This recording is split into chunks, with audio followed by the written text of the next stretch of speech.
স্বাধীনতার পর থেকে শুধু শাসকের হাত বদল হয়েছে, আমরা কিছু পাই নাই, ঠিক কিনা বলেন?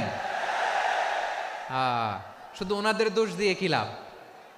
একদল খাইছে, আরেক দল খাওয়ার জন্য রেডি হয়ে আছে। কোরআন থেকে প্রেসক্রিপশন না নিলে সমাজ সুন্দর হবে না। কোরআনের প্রেসক্রিপশন না মানলে রাষ্ট্র সুন্দর হবে না। কোরআনের প্রেসক্রিপশন অ্যাপ্লাই না করলে শুধু দুর্নীতি দমন কমিশন দিয়ে দুর্নীতি বন্ধ করা যাবে না। এজন্য কোরআনের আইন আমরা চাই কি চাই না? ইউনূস গভর্নমেন্টকে আমি বলবো, অল্প সময়ের জন্য আপনারা এসেছেন, সংস্কারও করতে হবে, আবার নির্বাচনও করতে হবে। সব সংস্কার হতে করতে পারবেন না, যতটুকু পারবেন এর মধ্যে আমাদের যে হিউজ ম্যান পাওয়ার, আমাদের যে মানব সম্পদ, হিউম্যান রিসোর্স, এটাকে ডেভেলপ করে আপনাদের যেতে হবে। বাংলাদেশের আসল পরিচয় কি? সবাই বলে না। বাংলাদেশের আসল পরিচয় কি? এই ইসলাম নিয়ে আমরা সংসদ ভবন সাজাবো, রাজি আছি না নাই? শেকড় ভুলে যাওয়া যাবে না। আমরা ধাপে ধাপে শারিয়া আইনের দিকে যাব ইনশাআল্লাহ, কিন্তু জঙ্গিবাদ দিয়ে নয়, কট্টরপন্থা দিয়ে নয়। আমরা ইন্টেলেকচুয়ালি, গ্রাজুয়ালি, ধাপে ধাপে শারিয়া আইনের দিকে মুভ করব ইনশাআল্লাহ। বলো লিল্লাহি তাকবীর। এদেশের আসল পরিচয় সবাই বলে না, আওয়াজ করে, এদেশের আসল পরিচয়। চট্টগ্রাম, ফেনীতে যারা গিয়েছেন, মেঘনা গোমতী ব্রিজ প্রকল্প নাম শুনছেন? মেঘনা একটা ব্রিজ পার হওয়া লাগে। এই মেঘনা গোমতী, এখানে 3টা ব্রিজ, কাঁচপুর সহ এই 3টা ব্রিজের নির্মাণ কাজ, রেনোভেশনের কাজ দেয়া হয়েছিল জাপানের একটা কোম্পানিকে। কাকে? জাপানের কোম্পানির নির্মাণ শেষে 738 কোটি টাকা বেঁচে গেছিল, এটা গভর্নমেন্টের হাতে দিয়ে তারা বিদায় নিয়েছে। কত টাকা? 738 কোটি টাকা। যত প্রাক্কলিত ব্যয় নির্ধারণ করা হয়েছে, সব টাকা সরকার, তৎকালীন সরকার, 2019-এর সরকার, কারা ছিল তো জানেন? এই 2019-এর সরকার তাদেরকে দিয়েছে। তারা রিনোভেশন নির্মাণ শেষে 738 কোটি টাকা অতিরিক্ত বেঁচে গেছিল, এটা আবার গভর্নমেন্টের হাতে বুঝাই দিয়ে তারা বিদায় নিচ্ছে। আমরা কেন এমন হইতে পারলাম না? জাপানের ওরাও মানুষ, আমরাও মানুষ, তার মানে মানুষে মানুষে পার্থক্য আছে না নাই? বাংলাদেশের 2টা উদাহরণ দেয়। 1 নম্বর উদাহরণ, গত সপ্তাহে আপনারা জানেন কক্সবাজার আমার একটা প্রোগ্রাম ছিল, তো হেলিকপ্টারে গিয়েছিলাম। ফেনী জেলা যখন পার হচ্ছি, আমি দেখলাম 3টা উইন্ডমিল চিনেন তো? বিশাল পিলার, 3টা-4টা পাখা থাকে। বায়ু বিদ্যুৎ কেন্দ্র, বাংলাদেশের প্রথম বায়ু বিদ্যুৎ কেন্দ্র এটা। মুহুরী প্রজেক্ট বলে ওটার, সম্ভবত মুহুরী প্রজেক্ট। তো সাগরের বাতাসের ঝাপটায় এটা ঘুরে এনার্জি হয়, ইলেকট্রিসিটি উৎপাদন হয়। তো আমি পাইলটকে বললাম, ভাই এগুলো থেকে কেমন ইলেকট্রিসিটি উৎপাদন হয়? কয় হুজুর একটুও হয় না, কিছুই হয় না। কিছুই হয় না মানে? বলে হুজুর বাংলাদেশে যত উইন্ডমিল আছে এটার পাখা একটাও ঘুরে না।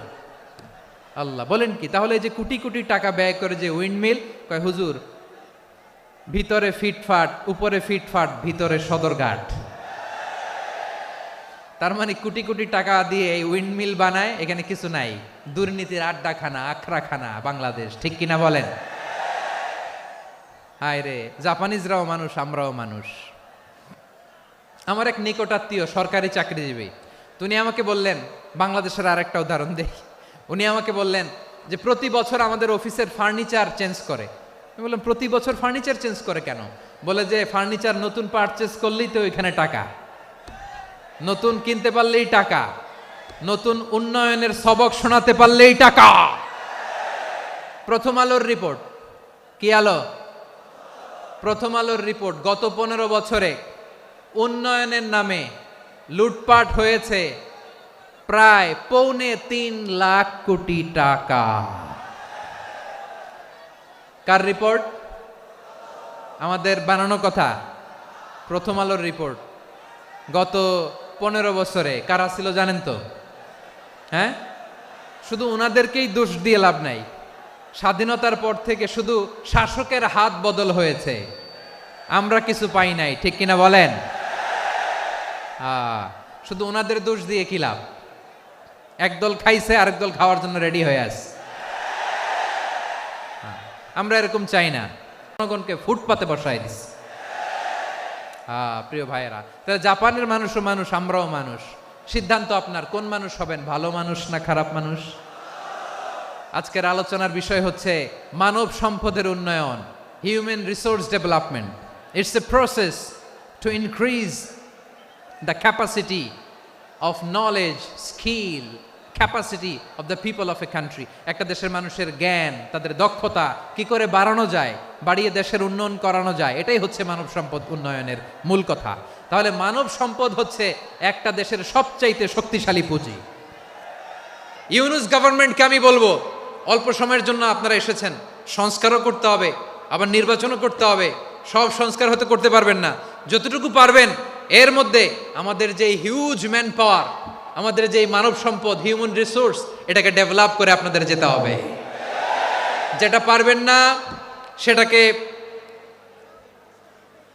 পরবর্তী নির্বাচিত গভর্নমেন্টের কাছে রেখে যেতে হবে, যে তারা যেন করে, তাদের কাছে আপনারা এটা রেখে যাবেন। তাহলে মানুষ চাইলে বিশ্ব জয় করতে পারে, আর মানুষকে হারাতে পারে কেউ? জোরে বলো যশোর, মানুষকে হারাতে পারে কেউ? আল্লাহ আমাদেরকে জনসংখ্যা দিয়েছেন প্রিয় ভাইয়েরা। এই জনসংখ্যা অনেক বড় সম্পদ, এটা আমাদের জন্য অভিশাপ নয়, আশীর্বাদ। আমাদের জনসংখ্যাকে যদি আমরা জনশক্তিতে রূপান্তর করতে পারি, আজকে বাংলাদেশ যে অবস্থানে দাঁড়িয়ে আছে, বাংলাদেশ তার 20 গুণ উন্নতির শিখরে চলে যাবে। চিল্লায় বলো ঠিক কিনা? আমাদের শ্রমিক ভাইয়েরা বাইরে কাজ করে, আমাদের শ্রমজীবী ভাইয়েরা, প্রবাসীরা, তাদের ব্যাপারে গুরুত্ব দিতে হবে। আমাদের শ্রমের দাম সবচেয়ে কম, সবচেয়ে কম। তারা এম্বাসিতে গুরুত্ব পায় না, এয়ারপোর্টে গুরুত্ব পায় না। এই সরকার অবশ্য তাদেরকে অনেক গুরুত্ব দিচ্ছে। আমাদের অদক্ষ শ্রমিককে যখন আমরা দুবাই পাঠাই, অল্প বেতন পায়, কিন্তু ইন্ডিয়ানরা দক্ষ শ্রমিক পাঠাইলে তার 3 গুণ বেতন পায়।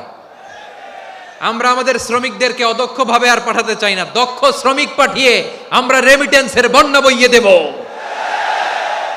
আমাদের শ্রমিকদের পাঠানো রেমিটেন্সের টাকায় সচল থাকে আমার দেশের অর্থনীতির চাকা। তাদেরকে সবচেয়ে গুরুত্ব দিতে হবে। আমরা পেয়েছি ফ্রিডম ফাইটার, মুক্তিযোদ্ধা, আর আমার প্রবাসী ভাইরা হচ্ছে রেমিটেন্স ফাইটার। জোরে বলো ঠিক কিনা? তাহলে আমাদের এই জনশক্তিকে জনসম্পদে ট্রান্সফর্ম করতে হবে, ঠিক কিনা বলেন? সরকার জনগণকে এভাবে পলিশ করতে হবে। মা বাবারা ছেলে মেয়েদের মধ্যে কার কোন যোগ্যতা, তাকে ওইভাবে কাজে লাগাতে হবে। সবার এ প্লাস পাওয়ার কোনো দরকার নাই।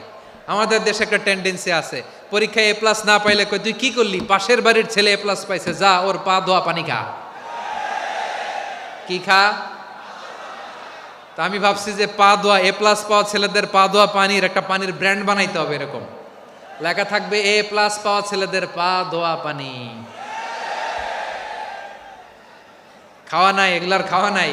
ওরে আল্লাহ এ প্লাস পাওয়ার জন্য বানাইছে, আর আপনার ছেলেকে এই এ প্লাস গুলারে নিয়ন্ত্রণ করার জন্য আল্লাহ বানাইছে। ওকে দিয়ে আল্লাহ কি করবে আপনি জানেনই না। একটা এ প্লাস, একটা এ গ্রেড একটা মানুষের জীবনকে ঠিক করে দিতে পারে না। আপনার ছেলেকে আল্লাহ অন্যদিকে যোগ্যতা দিয়েছে, ওদের মনোবল ভাঙবেন না, খবরদার, খবরদার। ছেলে মেয়েদের মনোবল ভাঙবেন না। যাকে দিয়ে যেটা হবে তাকে দিয়ে সেটা করতে হবে, তার প্রতিভাকে সেভাবে কাজে লাগাতে হবে। তাহলে বাংলাদেশ, আমাদের এই জনসংখ্যা জনসম্পদে রূপান্তরিত হবে। আমাদের সরকারের তত্ত্বাবধানে আমাদের 18 কোটি জনগণ দক্ষ জনশক্তিতে রূপান্তরিত হোক, আমরা চাই কি চাই না? আমরা ভালো মানুষ, শ্রেষ্ঠ মানুষ হতে চাই কি চাই না? ওই জাপানিজদের মতো সৎ, ওই ইউরোপিয়ানদের মতো কালচার্ড। আমাদেরকে আল্লাহ তাআলা কোরআন সুন্নাহ অনেক কিছু দিয়েছেন, যেহেতু বর্তমানে আমরা দেখছি তারা সৎ, তাদের মধ্যে ভ্যালিউ আছে, সেগুলো আমাদের মধ্যে আনার দরকার আছে না নাই? আর ইসলাম দিয়ে আমাদের জীবনকে সাজাতে হবে, ইসলাম দিয়ে আমার পরিবারকে সাজাতে হবে। ইসলাম থেকে, কোরআন থেকে প্রেসক্রিপশন না নিলে জীবন সুন্দর হবে না। কোরআন থেকে প্রেসক্রিপশন না নিলে সমাজ সুন্দর হবে না। কোরআনের প্রেসক্রিপশন না মানলে রাষ্ট্র সুন্দর হবে না। কোরআনের প্রেসক্রিপশন অ্যাপ্লাই না করলে শুধু দুর্নীতি দমন কমিশন দিয়ে দুর্নীতি বন্ধ করা যাবে না। এজন্য কোরআনের আইন আমরা চাই কি চাই না? প্রিয় ভাইয়েরা, হিউম্যান রিসোর্স ডেভেলপমেন্ট, মানব সম্পদের উন্নয়ন, আমাদের সরকার যেন এদিকে নজর দেয়। আমরা যেন এই ব্যাপারে যত্নবান হয়ে উঠি। যাকে আল্লাহ যে যোগ্যতা দিয়েছে, এই যোগ্যতা দিয়ে আমরা যেন ইসলামের জন্য, দেশের জন্য কাজ করি। আমরা যেন আমাদের স্কিল ডেভেলপ করি, আমাদের পটেনশিয়ালকে ডেভেলপ করি। মোরালিটি, ভ্যালিউজ নিয়ে শায়েখ আহমদুল্লাহ আলোচনা করেছেন, এগুলো দিয়ে যেন আমরা আমাদেরকে সাজাই। আল্লাহ তাআলা আমাদের দেশকে তুমি নিরাপদ করো, আমরা পড়ি আমিন। আল্লাহ আমার 18 কোটি জনগণকে তুমি জনশক্তিতে রূপান্তরিত করো, আমিন। আল্লাহ আমরা হাতে হাত রেখে কাঁধে কাঁধ মিলিয়ে ভাইয়ে ভাইয়ে যেন এই দেশকে গড়তে পারি, আল্লাহ তুমি তৌফিক দান করো, আমরা পড়ি আমিন। আমার প্রিয় মহিউদ্দিন ভাই বলেছেন, হুজুর এমন একটা ঘোষণাপত্র দিয়ে যাবেন আজকের এই ঐতিহাসিক যশোরের প্রোগ্রামে, যেটা গোটা বাংলাদেশে মানুষ এটার উপর আমল করে।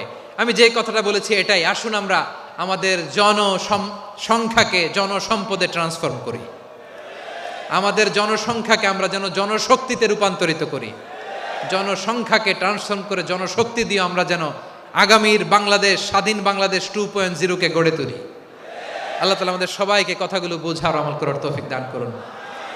এই জেনজি, ক্ষমা করে দিও আমাকে, অনেক দমক দিছি, বকা দিছি। আল্লাহ তোমাদেরকে করুক, কবুল করুক, যশোরবাসীকে কবুল করুক, আদ দিনকে কবুল করুক, এই মেডিকেল কলেজকে কবুল করুক, ইসলামের জন্য বাঁধ ভাঙা এই জোয়ার এবং উচ্ছ্বাসকে আল্লাহ তাআলা কবুল করুক। হাযা মা ইনদি ওয়াল ইলমু ইনদাল্লাহ আলাইহি তাওয়াক্কালতু ওয়া ইলাইহি উনীব। সুবহানাকাল্লাহুম্মা ওয়া বিহামদিকা।